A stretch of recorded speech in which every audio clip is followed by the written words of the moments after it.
Welcome to Coruzant Technologies, home of the Digital Executive Podcast. Do you work in emerging tech, working on something innovative, maybe an entrepreneur? Apply to be a guest at www.coruzant.com/brand. Welcome to the Digital Executive. Today's guest is Mohan Gulatin. Mohan Gulatin is the CEO and co-founder of Thinker.ai, a voice AI platform transforming how businesses handle high volume, high stakes conversations. Headquartered in White Rock, British Columbia, Thinker.ai operates across three product layers: inbound, web widget, and outbound, and serves two primary markets: marketing agencies scaling client operations and independent pharmacies modernizing patient engagement. Since launch, Thinker.ai has processed more than 3.2 million conversations across 800 plus active businesses. The company is bootstrapped, cash flow positive, and part of the Next AI Next Canada 2026 Accelerator cohort. Its flagship reference account, You Save Pharmacy in North Platte, Nebraska, handles between 400 and 600 patient calls per day on Thinker's Pharmacy Concierge product with PMS integrations for Pioneer RX and Liberty. Well, good afternoon, Mohan. Welcome to the show. Thank you. Glad to be here. Absolutely, my friend. I appreciate it. And navigating times and calendars to get here. I know you're based out of Toronto. You do some traveling to Vancouver. I'm in Kansas City. So again, I just really appreciate you and your time. If you don't mind, Mohan, let's jump right into your first question. You spent over 20 years in tech and product, from Nokia to leading the tech pillar at Media.Monks rather, apologize, building human-centric solutions for Fortune 500 companies like Starbucks and BMW. Before co-founding Thinker.ai, what made you leave that enterprise world to build voice AI for independent pharmacies and mid-market service businesses? And was there a specific moment that convinced you that this was the opportunity? Absolutely. Yeah. I mean, I spent a lot of time in C-suites, in the offices of them, doing a lot of discovery calls, and the type of contracts I was signing were in the millions of dollars, working with big Fortune 500 companies. And AI came around, and all of a sudden there was a very, very slow pace of response to like moving forward with any kind of thing associated with AI. They were just hesitating because they weren't sure what to do, right? So all of a sudden, you're getting a 50,000 discovery project and you're doing absolutely no work forward because CEOs and CTOs at that time, and CIOs as well, just were like, I don't know how to move forward. I'm like, I got to show my company, my leadership team, the CEOs, if it was a CEO that they were showing it to, that I'm doing something. So let's do a small discovery. But there was no progress to kind of move forward. And then it was like for almost the whole year, there was just a lot of this, like AI is here, but we don't know what to do. We're not sure, it's moving so fast.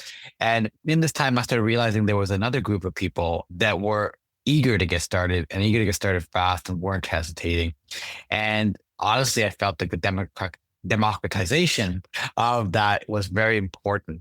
So SMBs became kind of my focus. And all of a sudden I started to realize, there's kind of this process story of why I do what I'm doing. But that led me to believe that there was an opportunity now. And I've always been an entrepreneur. I've done a few other startups that I've had in my background. And I just felt the inkling that this was the time to jump and do it. That's awesome. I appreciate that. And same here. Obviously, the podcast the last 3+ years has been all AI. It's crazy. But I'm glad you jumped in. And I know part of it's in your DNA, that entrepreneurship, that's part of your DNA. But jumping in, helping those SMBs is huge, because I still see people stagnant in their AI strategy. And I just really appreciate that. And we'll get more into that. But I just love what you've done. And I did a lot of reading on AI and the success you've had. So thank you. Mohan, your thesis is direct. Independent pharmacies and mid-market businesses need enterprise-grade voice AI without enterprise-grade complexity or cost. Why is that segment so underserved, and what specifically has kept powerful voice AI out of reach for businesses that arguably need it the most? I really love this question because it's one of those ones where you have to understand the human psyche. This market is it has been slower than others to just move into the world of AI. You're talking about local towns with, the pharmacy owner. It's a place of like community, right? Where people come, it's a hub. They're just going to move a little bit more slower. They're going to be a little bit more skeptical about AI. So for people to come in and to invest, it's all about getting the timing right. And for us, it was actually kind of prompted by the pharmacy owners. We have some progressive pharmacy owners that came to us who were looking for a solution, and they had exactly that problem. There wasn't anything really viable or really good on the market. And they were introduced to us through another vertical that we were working on, and immediately said, these guys know what they're doing. Let's work with them. And some of the rest was history, to be honest with you. And this complexity in the solution that we built is one that understood the need of how important that relationship is. Because again, we're handling the incoming calls that are like basically all of your relationships to the pharmacy. And if that experience is not good, they're going to hear it. They're going to know about it.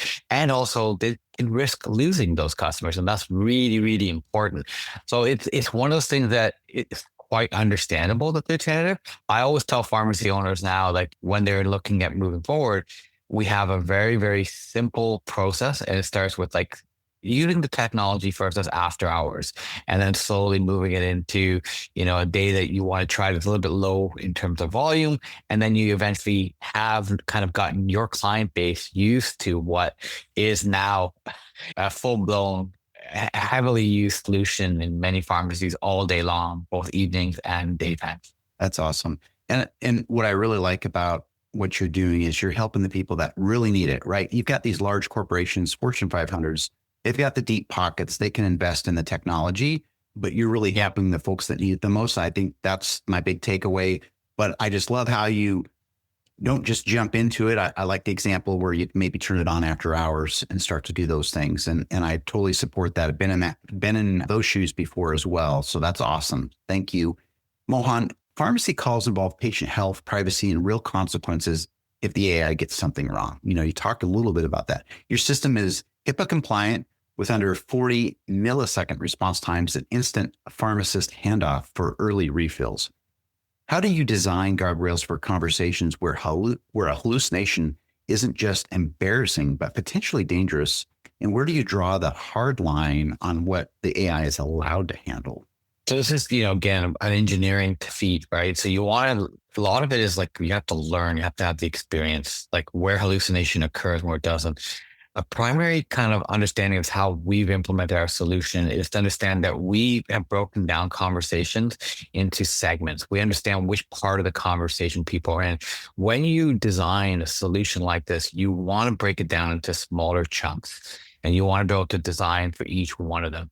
And therefore, the guardrails and the overall system that you're building performs much better, hallucinates a lot less. We're also heavily integrated into the pharmacy management systems, which means the data is driving a lot of the responses that the AI makes. These conversations are not meant to be over long. We know exactly what kind of calls are coming in. It's actually a lot more easier to identify where the potential for those guardrails are and where the hallucination is. And we've been doing this for 2.5 years in many other horizontals as well, right? So we're horizontally spread as well as vertically deep. And in this vertical, we took all that understanding, that knowledge, and we started to apply it. The other thing is that we have an amazing observability layer inside of our technology that's constantly watching for anything that could be suspiciously going off the rails.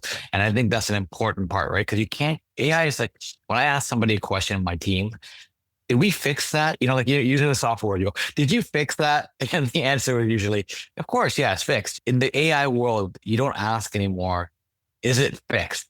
Yes. Is it improved? Right? Because all you can do is try to improve. There's definitely always that risk that it can do something on its own. And that's part of the autonomous nature that we both love and fear, because it is something that AI does on a regular basis. Also, these new models are getting way, way better at not hallucinating, to be honest with you. That's awesome. And you're absolutely right. I think it's always been continual improvement. You can never get a perfect system, maybe near perfect, near real time, those sorts of things. But as you know, it's continual improvement. But I like that you said that with having access to these pharmacy systems directly, again, that's going to have more data at the fingertips of the machine, being able to reduce those hallucinations and understanding what types of calls are coming in. And of course, it learns over time. So thank you for sharing. I want to address one thing you said about just you talked about the technology part, but you also talked a little bit about like the dangers. And I want to just address that. Our solution avoids that because you can't just get a medication delivered to you. Okay. So it's like you have to have the address on file. You have to either show up and pick it up in person where there's identification happening. So the risk of like somebody getting medication and being prescribed something or getting a refill for something that they should not is almost next to nil. Right. I don't say absolutely next to nil because I don't know this is something that comes up, but we have not experienced any of that. And the solution we put is very much akin to what you experienced today, what if you just called and it would be the same process. So nothing's changed, right? Thank you for sharing. And that's important. Obviously, there's got to be some checks and balances in place. I appreciate that. Mohan, the last question of the day, you described the future in one line. The pharmacy of 2031 doesn't answer the phone, it converses. Paint that picture for us. What does the patient experience actually feel like 5 years out? What happens to the human pharmacist role in that world? And what has to be true technically and culturally for that future to arrive? This is one of my favorite questions because we have an amazing vision of what's going to happen to the pharmacist. We believe the front door to healthcare is going to be the pharmacy. There's a shortage of doctors right now, but there is a pharmacy on every block. And that makes it easier to access. And they're already getting those questions at their counters, right? People are already asking them questions. They're already getting, how do I do this? What should I do when I go back? I'm worried about this. Is this okay to take with this medication? They're already getting those kind of questions. When should I take it? So the problem is that they don't have the time to do that because they're too busy doing all this other manual labor, I call it office work, answering phone calls, even filling pills, right? And now the future of the pharmacy is going to be completely transformed through the incarnation of what I believe is general purpose AI, right? Is coming in and robotics. And all that's going to be built off data and automation layers. And I think we're building an amazing layer of I would call conversational data that includes patients, includes providers, includes insurers, includes home providers, right? For people with long-term care. There's a lot of that, and there's so many other types of conversations that happen all day long. They also happen at the countertop, right? And how they interact. So we're building that layer. That's what we're doing. And that data is going to inform the future role of the pharmacist, which is going to be the healthcare provider. And it's going to be able to power the robotics, power the AI, power the workflows, both front office, back office. And what this means is that pharmacies, which are much more like tighter on margins right now, if you ever talk to a pharmacist, they'll tell you about how low they are on margins. Their margins are going to increase for a couple of reasons. One, they're going to need a smaller team. It's just a fact. And they're also going to be able to do a lot more revenue generating activities with the team that they do have. Right, which is providing that healthcare, providing more valuable services that people want to pay for because now they can do that and they can actually offer those types of services. And, I still believe it's going to be the hub of the community. I still believe it's going to be that place that people come and visit. And it's going to not just be less, it's going to be more. And that they'll be able to actually, fill that void. That's really a gaping gap right now. Absolutely. And we see this all the time. Patients come in and they want to spend more time with their provider, but also the pharmacist. Sometimes they have questions and there's just long lines. So I like how we can move into this general purpose AI. We'll have robotics, we'll have AI, being able to do really everything that almost a pharmacist can do today, and allow the pharmacist, as you talked about, to provide higher level services that patients are willing to pay for. So I think that's awesome. And I can't wait. It's just like having a pharmacy right around the corner for everybody. So thank you. And Mohan, it was such a pleasure having you on today, and I look forward to speaking with you real soon. Thank you. Bye for now.